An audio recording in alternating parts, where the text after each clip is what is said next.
అత్యవసర సమయంలో వినియోగించే అంబులెన్స్ను ఆసుపత్రి సిబ్బంది గూడ్స్ బండిలా వినియోగించారు.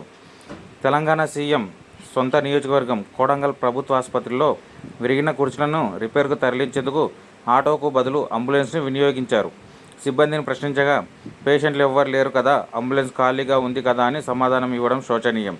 అయితే 6 నెలల క్రితం సీఎం రేవంత్ రెడ్డి అంబులెన్స్ని ఆసుపత్రికి అందించారు.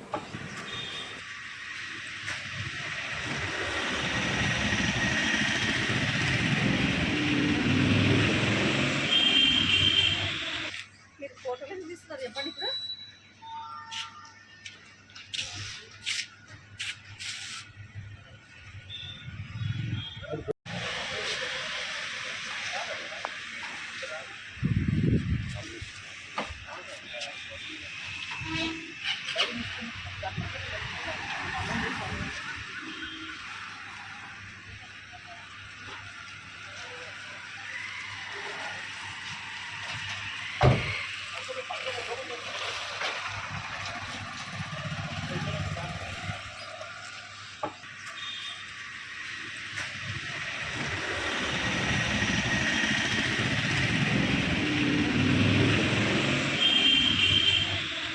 మీరు ఫోటోలు ఎందుకు తీస్తున్నారు చెప్పండి ఇప్పుడు.